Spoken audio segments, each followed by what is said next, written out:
ආයුබෝවන් කොහොමද ඉතින් ඔයාලට මං හිතනවා ඔයාලා සතුටින් පරිස්සමින් ඇති කියලා.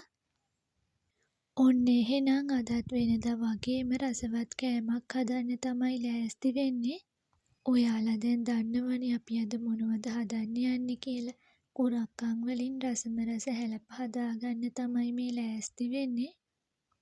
ඉතින් යාළුවනේ ඔයාලත් මේ විදිහට කුරක්කන් වලින් හැලප හදලා බලන්න ගොඩක් රසට හදාගන්න පුළුවන්. එහෙනම් ඉතින් අපේ හැලප ටික හදාගන්න ඕන කරන කැන්දකොළ ටික හොයාගන්නවා. හැලප හදාගන්න ඕන කරන කුරක්කන් පිටි ටික ඔන්න භාජනයට දාගෙන තියෙනවා. ඒකටම අපිට අවශ්‍ය ප්‍රමාණයට පොලුත් එකතු කරගත්තා. දැන් ඉතින් අපිට පුළුවන් රස අනුව ලුණු එකතු කරගන්න. දැන් අපි සීනි ටිකකුත් එකතු කරගන්නවා. අපි නම් සීනි අඩුවෙන් කන නිසා ටිකක් අඩුවෙන් තමයි සීනි එකතු කරගන්නේ. දැන් ඉතින් අපි මේක හොඳට මිශ්‍ර කරගමු. හැලප මිශ්‍රණය කැන්දකොලේ හොඳට අතුර ගන්න ඕන නිසා අපි වතුර ටිකකුත් මේ විදිහට එකතු කරගන්නවා. වතුර වැඩි කරගන්න නැතුව මේ විදිහට ගානට හදාගන්න ඕනේ යාළුවනේ.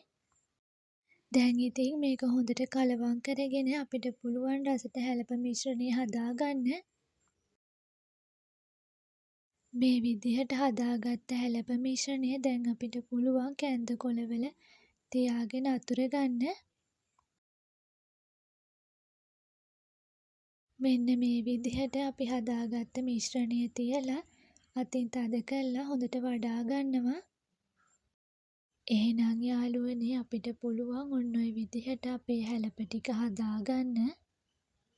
ඔයාලා හැලප හදද්දිත් මේ මිශ්‍රණය ගොඩක් ඝනකමට අතුර ගන්න එපා.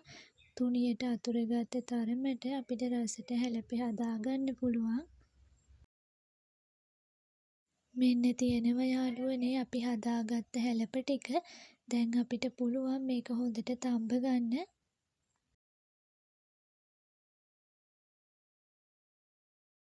හැලප ටික තඹ ගන්න මං වතුරෙකුත් ලිපෙන් තියාගත්තා. දැන් යාළුවනේ අපිට පුළුවන් අපේ හැලප ටික මෙන්න මේ භාජනයට අහුර ගන්න. ඊට පස්සේ අපේ වතුර එක හොඳට රත් වුණාට පස්සේ මම මේක තියාගෙන හොඳට තඹ ගන්නවා.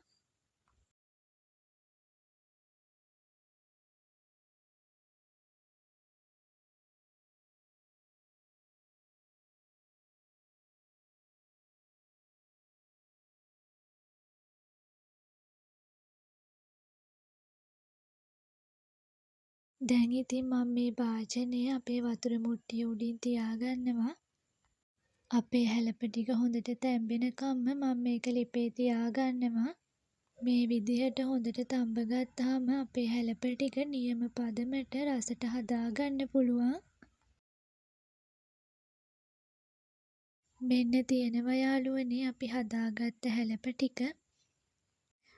ඔයාලට පේනවා ඇති හරිම රස පාටට තියෙනවා. රසයි වගේම තමයි කුරක්කන් හැලප ඇඟට ගොඩාක් ගුණදායකයි. සීනි කොලෙස්ටරෝල් වගේ ලෙඩ රෝග වලටත් මේක ගොඩක් හොඳයි. මෙන්න අපේ හැලප ටික හොඳට තැම්බිලා තියෙන්නේ. තුනියට මෙලකට තියෙනවා. ඉතින් හරිම රසට කන්න පුළුවන්. එහෙනම් ඉතින් ඔයාලටත් පුළුවන් මේ විදිහට කුරක්කන් හැලප හදලා රස බලන්න. ඔන්න එහෙනම් වීඩියෝ එකත් අදට මෙතනින් අවසන් කරනවා. ආයෙම දවසක ලස්සන වීඩියෝ එකකින් හම්බ වෙනකන් ඔයාලා හැමෝටම සුබ දවසක්.